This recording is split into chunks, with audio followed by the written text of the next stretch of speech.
레위기에는 5가지 제사가 나옵니다. 번제, 소제, 화목제, 속죄제, 그리고 오늘 살펴볼 속건제입니다. 앞에서 말씀드린 제사와 마찬가지로 속건제는 제사, 즉 예배 중 하나였습니다.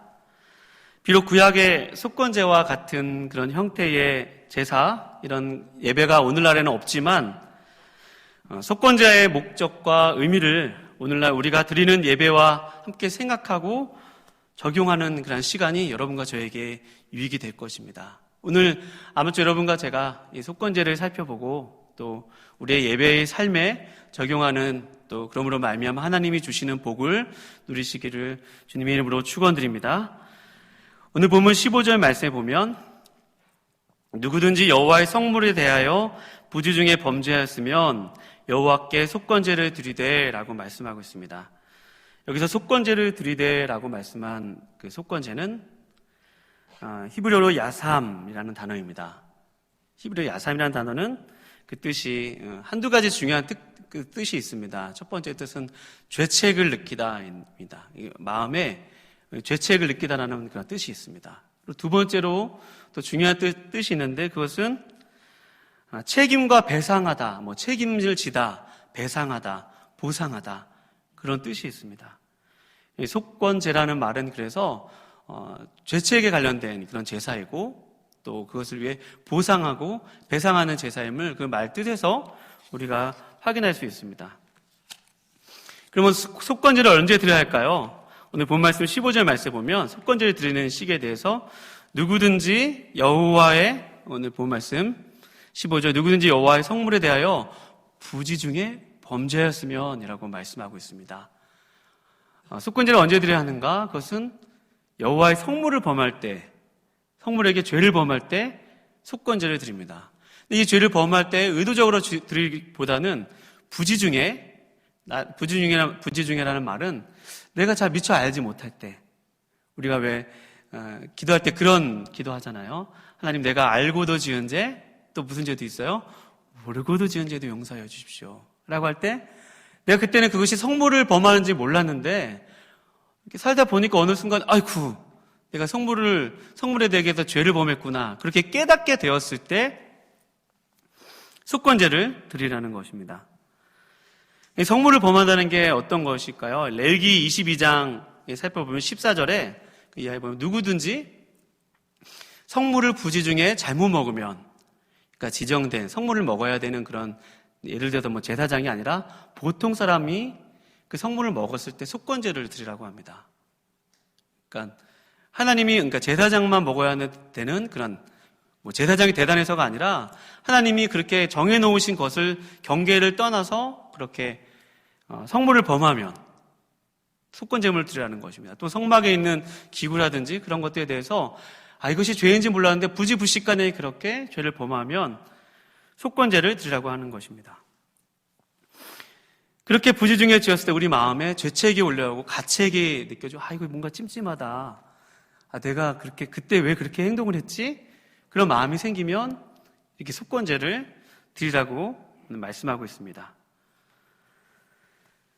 이 속건제는 그래서 하나님의 성물을 범하였을 때 드리는데 그 형식은 계속 말씀해 보면 독특하게 다른 동물은 안 되고 순양을 드리라고 합니다.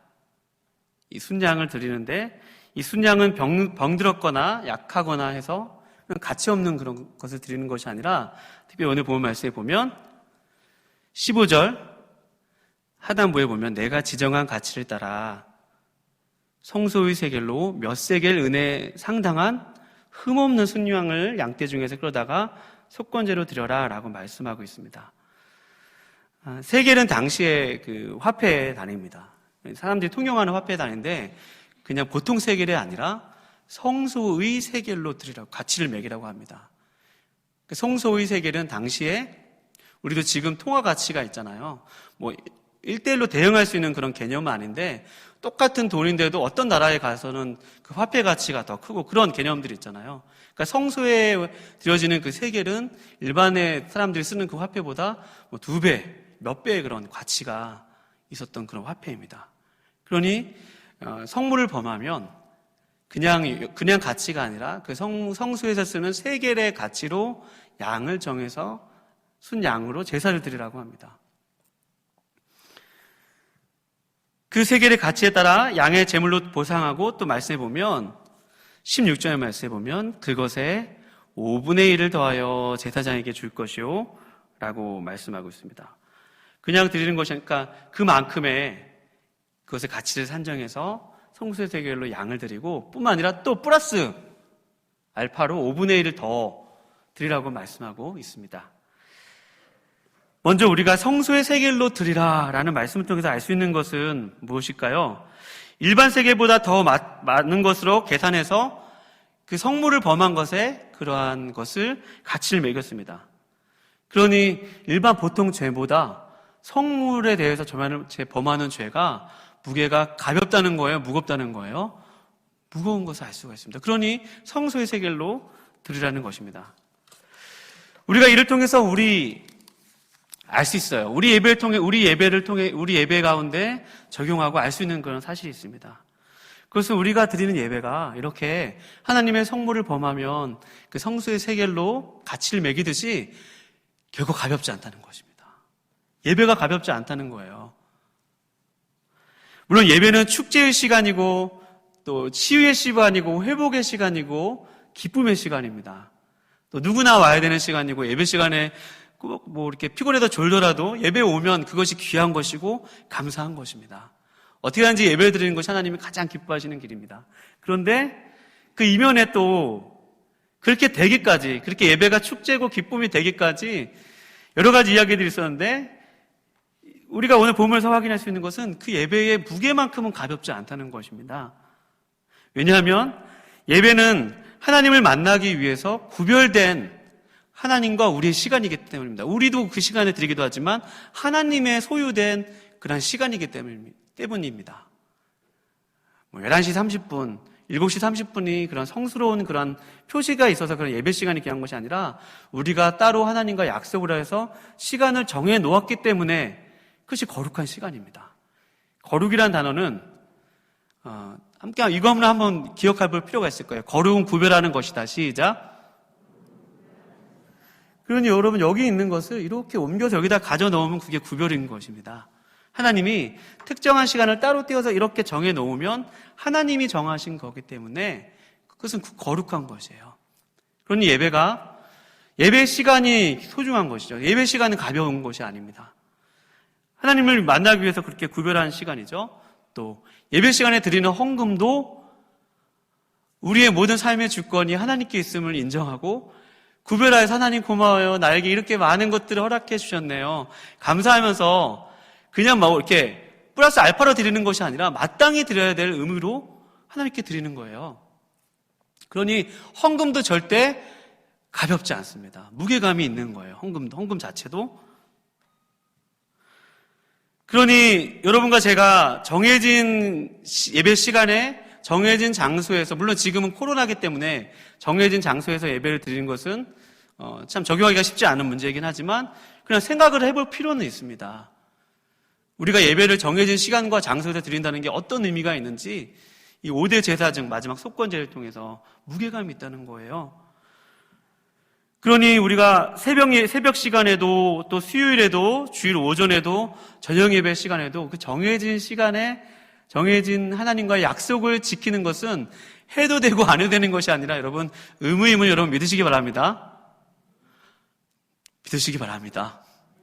네, 크게 아멘 하신 분들만. 네.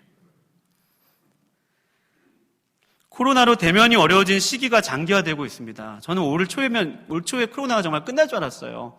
제 예측이 이제 백신이 나오면 끝나겠지. 그러면 이제 다시 모든 게 정상화될 거였는데 사회 모습을 보니까 언제 끝날까 그런 생각이 듭니다. 그런데 우리가 이때 좀 한번 점검해 볼 필요가 있는 것은 예배에 대해서 영상으로도 예배를 드리고 있고 또 여러 가지 유튜브를 봐도 설교가 수없이 많은 설교가 나오고 또 그런 가운데 우리가 예배를 드리는데 어떤 게 정말 예배냐는 거예요. 어떤 것이 성경적인 예배냐는 것입니다. 그것은 따로 구별된 하나님의 시간에 하나님께서 말씀하신 그 허락하신 그 테두리 안에서 우리가 약속을 이렇게 하나님께서 그 정하신 그 약속을 따라갈 때 여러분 그것이 성경적인 예배임을 여러분 꼭 확인할 수 있기를 축원드립니다. 그게 중요한 부분입니다. 그러니까 속건제가 그렇게 하나님의 성물을 범하였을 때 그렇게 5분의 1을 더해서까지 또 성소의 세계를 가치를 들여서 양을 드리라는 것은 결코 그것이 가볍지 않다는 말입니다. 그러니까 우리 예배도 가볍지 않다는 거예요. 또 헌금도 하나님께 작정한 것이 있다면 다 드려야 되고 또 11조도 마찬가지고 그럼 모든 헌금 생활도 마찬가지죠. 그것이 다 거룩한 것입니다. 또한 교회 건물이나 또 교회에서 쓰이는 모든 것들은 소중하게 또 그리고 신중하게 사용해야 한다는 점입니다. 여러분과 제가 이게 잘 안 되잖아요. 교회에 있는 것들을 아껴 써야 한다. 예전에 그런 표현 많이 썼거든요. 이 교회에 있는 모든 것들은 성도님들이 소중한 헌금으로 드린 것이니 아껴 써야 합니다. 이 말도 맞는 것 같았는데 저도 이번에 속건제를 묵상하면서 그게 꼭 맞는 말은 아니라는 생각이 들었습니다. 여러분 우리가 성도의 헌금으로 낸 것이 있기 때문에 우리가 아껴 쓰고 절약해야 되고 뭔가 효율적으로 교회를 운영해야 됩니까? 그것이 아니라 우리 교회는 살아계신 하나님께서 계신 곳이고 하나님의 살아계신 주님의 몸이기 때문에 여러분 우리가 교회를 소중히 여겨야 함을 여러분 믿으시기 바랍니다. 그러니 교회에 사용되는 모든 것들을 신중하게 또 소중하게 모든 것들을 잘 관리해야 되는 것이 여러분과 저에게 있는 노력을 기울여야 합니다. 누군가의 이익에 의해서 교회의 것들이 사용되어지면 안 된다는 것을 속건제의 그 세겔의 무게를 통해서 우리가 확인할 수 있는 그러한 사실입니다. 계속해서 또 속건제의 그 중요한 특징을 보면 그것을 5분의 1을 더해서 보상하라고 합니다. 그 3개만큼만 드리면 되지 왜 또 5분의 1을 더해서 드리라고 할까? 이 5분의 1은 보상이라는 개념입니다. 제가 아까 샤라고 할 때 여기 보상이라는 뜻이 있었다고 했잖아요. 그러니까 성물을 범했을 때 또 말씀을 보면 17절 말씀에 보면 만일 누구든지 여호와의 계명 중 하나를 부지 중에 범하여도 그러니까 이것은 여호와의 계명 중에 뭐 성물에 관한 것들이나 여러 가지 그런 것들 범할 때 속건제를 드리라 하고 또 결정적인 말씀이 6장 1절부터 3절까지의 말씀입니다. 말씀에 보면 2절부터 누구든지 이웃에게 어떤 물질적인 피해를 주었으면 하나님의 백성은 그것을 이렇게 정확히 되돌려줄 뿐만 아니라 오히려 그 사람이 입었을 일상의 괴로움까지 계산해서 5분의 1을 더해서 갚으라고 합니다. 5절 말씀에 보면 그 말씀이 있는데요. 그 거짓 맹세한 모든 물건을 돌려보내되 곧 본래의 물건의 5분의 1을 더해서 돌려보내라고 말씀하고 있습니다. 지금 5분의 1에 대해서 지금 생각하고 있는데요. 5분의 1은 100% 중에 20%라는 숫자죠. 5분의 1, 20%를 더해서 보상하라고 말씀하고 있습니다. 그러니까 그것이 성물에 대한 그러한 범죄이든 또 부지 중에 어떤 그러한 범한 죄든 또 특별히 이웃에게 어떤 정신적으로나 또 물질적으로나 피해를 입혔는데 피해를 입히지 않았다고 거짓 증언하는 그러한 일이 발견됐는데 그것을 가만히 있다가 그것이 드러나서 재판하게 돼서 그것이 이렇게 나타나면 오늘 본 말씀에 다 되돌려주라고 합니다. 다 되돌려줄 뿐만 아니라 5분의 1을 더해서 보상해 주라고 그래요. 그것이 속건제의 중요한 특징이죠. 이 보상에 대한 중요한 개념입니다. 여기서 우리가 이웃에게 죄를 범했을 때 어떻게 그러면 우리가 행해야 되는가? 여러분과 제가 만약에 누군가에게 여러분 손해를 입힌 적이 있다면 여러분 그것이 우리는 하나님이 내 죄를 다 용서하셨으니까 괜찮을 거야 라고 생각하지만 이 속건제의 측면에서 살펴보면 그렇게 간단한 문제가 아니라는 거예요. 그것도 무게감이 있다는 그런 사실입니다. 그 무게감이 5분의 1을 더해서 줘야 한다는 그런 말 속에 담겨 있는 것입니다. 우리가 누군가에게 심한 말을 하잖아요. 또 누군가의 마음을 아프게 하잖아요. 근데 그거 그냥 덮으면 안 된다는 거예요. 또 원수를 맺고 또 화를 낸다거나 또 거짓말로 누구를 괴롭히면 거기에 대한 대가가 평생 따라다닌다는 사실입니다. 최근에 우리나라에서 제일 잘 나가는 여자 배구 선수 두 자매가 이제 힘든 일을 겪고 있잖아요.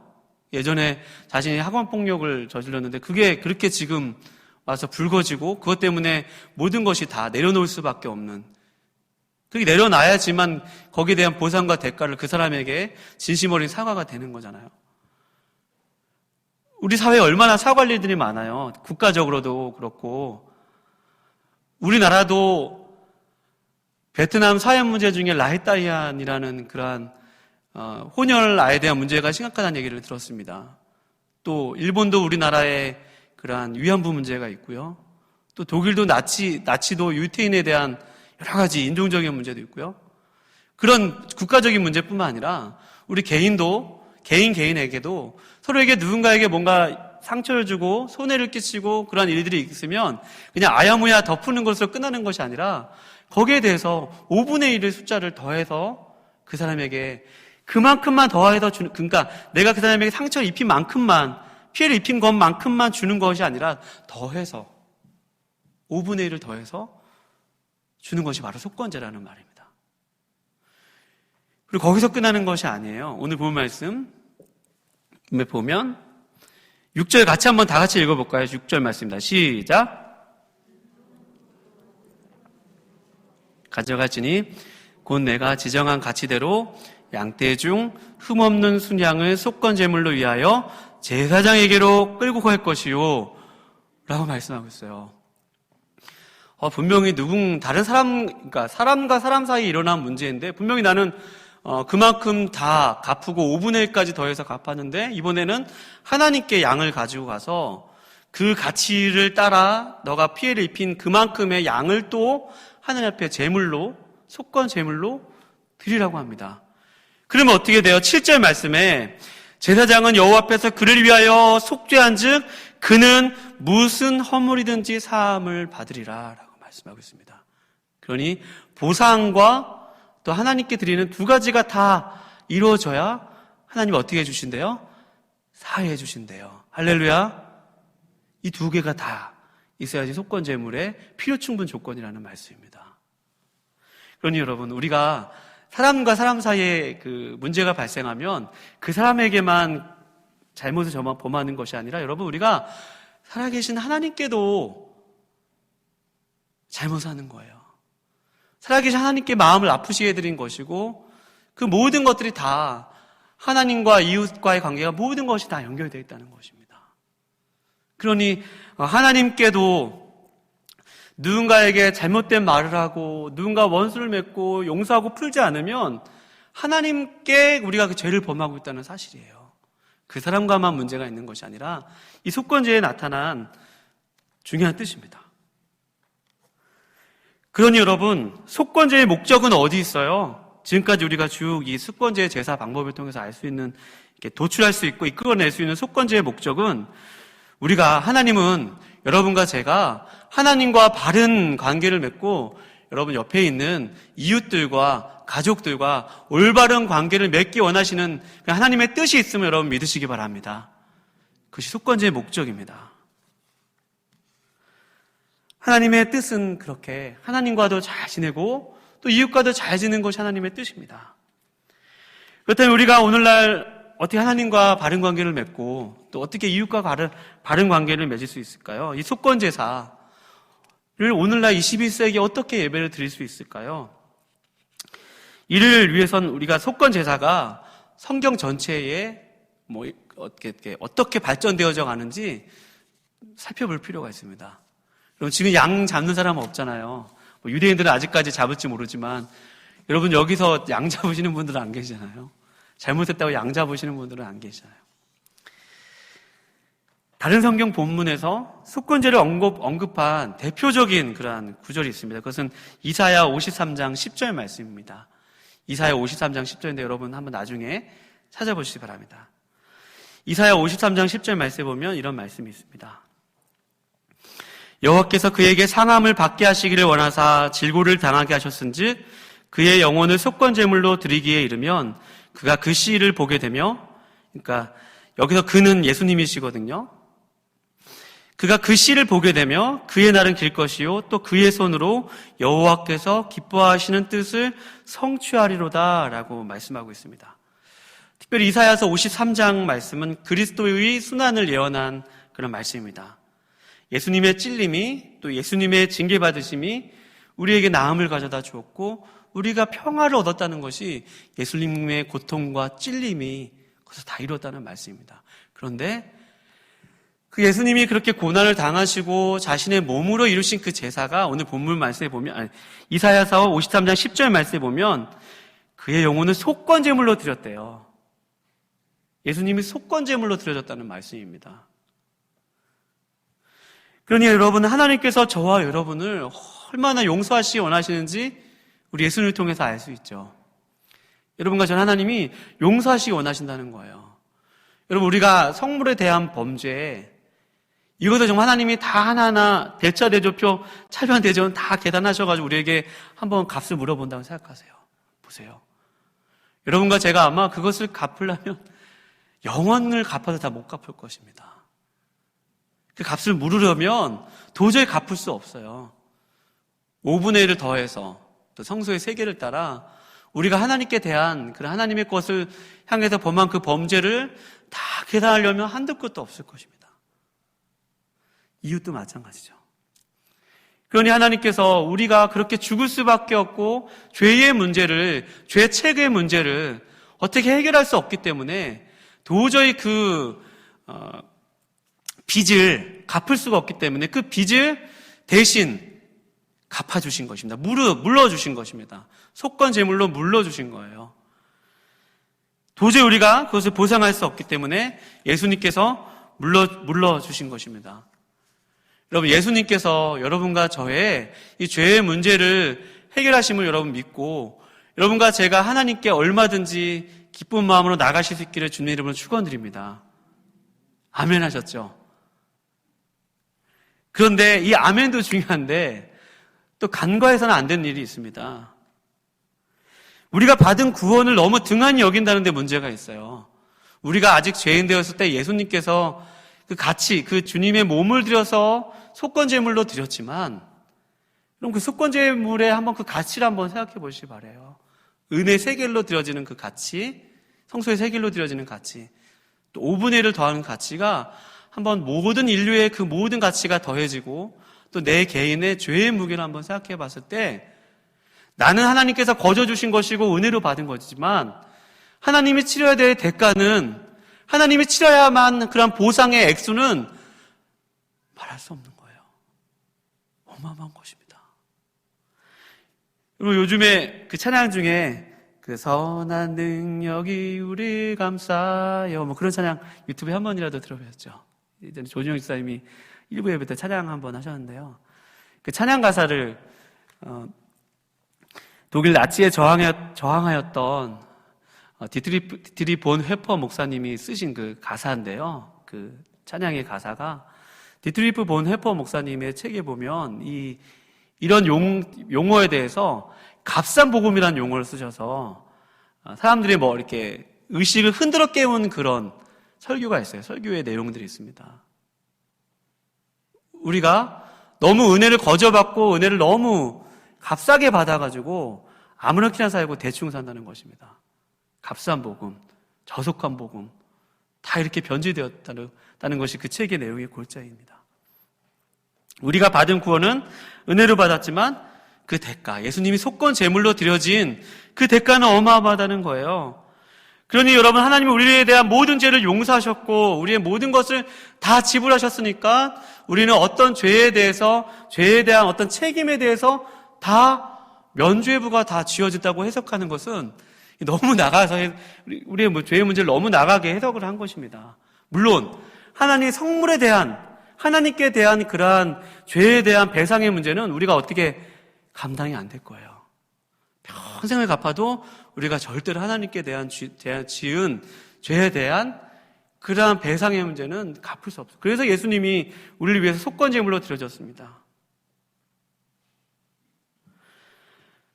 그런데 여러분, 하나님께 갚아야 할 것은 하나님이 우리를 위해서 다 갚아주셨어요. 예수님이 속건제물로 다 갚아주셨는데, 문제는 사람 사이에 남아있는 그런 것들은 우리도 여전히 남아있다는 사실입니다. 그것이 대표적인 성경의 대표적인 인물이 누가복음 19장에 나와 있는 삭개오, 여러분 다 아시죠? 세리장 삭개오. 세리장 삭개오가 삭개오야 내려오라 라고 했을 때 삭개오가 내려와서 예수님에게 한 말씀이 있어요. 누가복음 19장 8절 말씀에 보면 이런 말씀이 있습니다. 삭개오가 서서 주께 여짜오되 주여 보시옵소서 내 소유의 절반을 가난한 자들에게 주겠사오며 만일 누구의 것을 속여 빼앗은 일이 있으면 내 갑절이나 갚겠나이다. 여러분, 원래는 몇 프로만 갚아야 돼요? 20%만 갚으면 되잖아요. 그게 율법의 속건제잖아요. 근데 예수님을 만나니까 이 사람이 지금 몇 배를 갚겠다는 거예요? 4배. 그러니까 율법을 뛰어넘은 게, 율법을 초월한 게, 율법을 뛰어나와서 사랑의 법이 그의 마음 가운데 임한 거예요. 그만큼만 드린 것은 율법이죠. 어떻게 보면 4배라는 것은 그의 가진 전재산 아마 다 갚았을 거예요. 삭개오가 세리장으로서 사람들에게 부정한 방법으로 탈세하고 그러니까 이만큼만 세금을 이렇게 부과하면 되는데 과도하게 세금을 부과해서 뒤에 로마의 권력을 힘입고 그 차익을 자신이 다 가져간 것입니다. 그래서 획득한 거대한 부를 가지고 그가 호의호식하며 살았는데 예수님을 만나고 보니까 아이고, 율법이 생각났겠죠. 그런데 그 율법보다 더 뛰어나시고 그 하나님의 은혜가 너무 귀해서 하나님 내가 4배나 갚겠나이다. 내가 4배나 가난한 자들에게 내가 그동안 다른 사람의 것들을 빼앗은 일이 있다면 내가 4배나 갚겠습니다. 라고 했어요. 그랬더니 여러분 놀라운 말씀이 있어요. 예수님이 그 다음 절의 말씀은 이 집에 구원이 이르렀느니라 라고 말씀하고 있어요. 놀랍죠?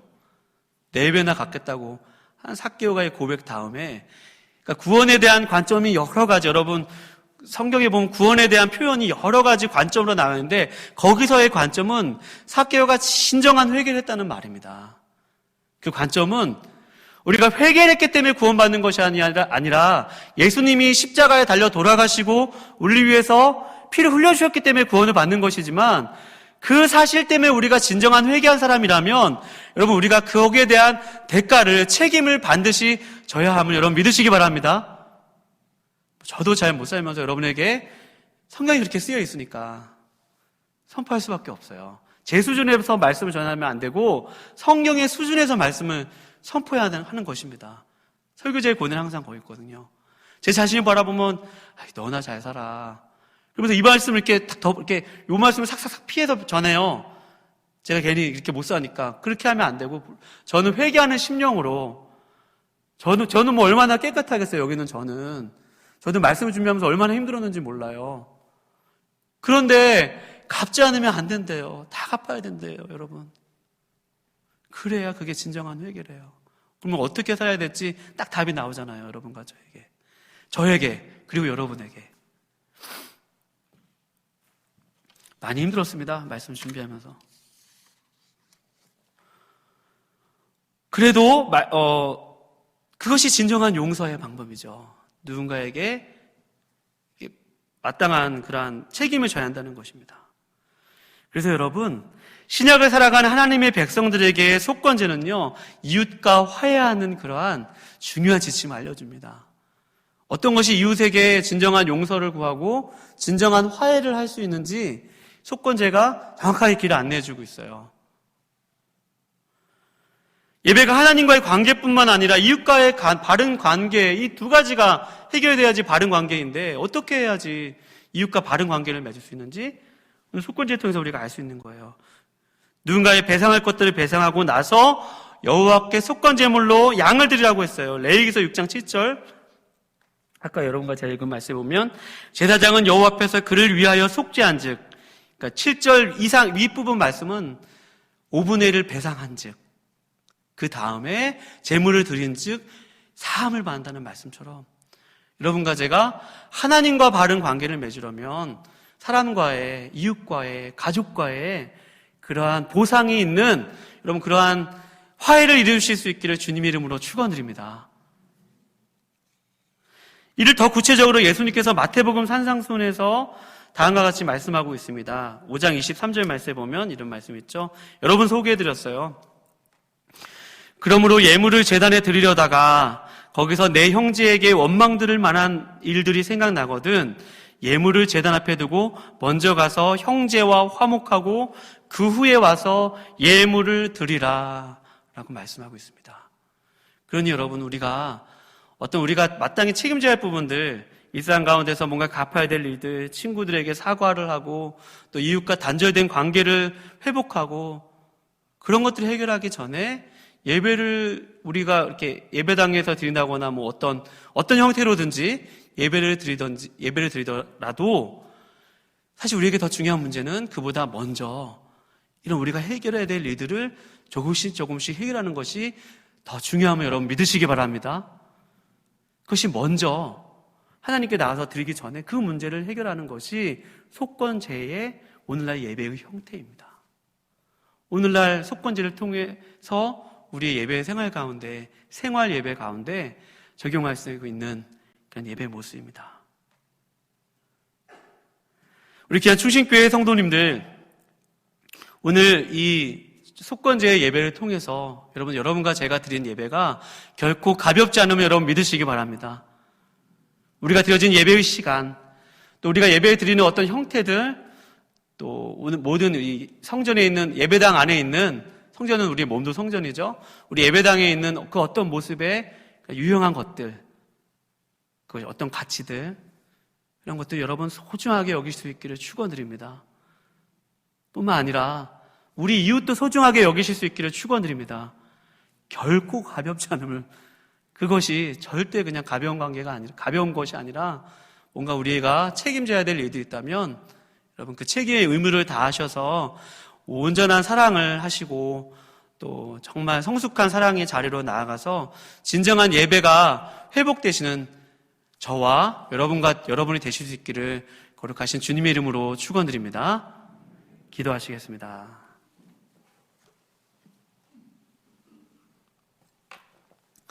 하나님 아버지, 레위기의 5가지 제사를 살펴보면서 정말 예배가 많이 예배에 대해서 많이 생각해 볼 이 코로나 시기의 예배들을 지금까지 상고해 보았습니다. 하나님, 오늘 속건제를 통하여서 정말 우리에게 있는 그 예배가 결코 가볍지 않으며 또 그 예배의 기쁨 뒤에 있는 우리의 책임들, 또 무게들, 하나님 결코 가볍게 여기지 아니하고 하나님 오늘 속건제의 제사처럼 하나님 주님께서 우리에게 행하신 일들을 생각하며 또 우리가 마땅히 해야 될 일들을 외면하지 않고 무시하지 않고 조금씩 더 날마다 더 성숙하고 진보되어서 그 책임들을 다할 수 있도록 주님 도와주시옵소서. 아버지, 그렇게 우리 삶의 예배가, 일상의 예배가 회복되게 하여 주시고 또 예배당에서 드려진 예배가 또 온전하게 드려져서 힘든 시기를 겪고 있지만 그러나 이 힘든 시기 가운데 우리의 예배가 오히려 더 날마다 새로워질 수 있도록 도와주시옵소서. 감사히 드리오며 거룩하신 예수님의 이름으로 기도를 드립니다. 아멘.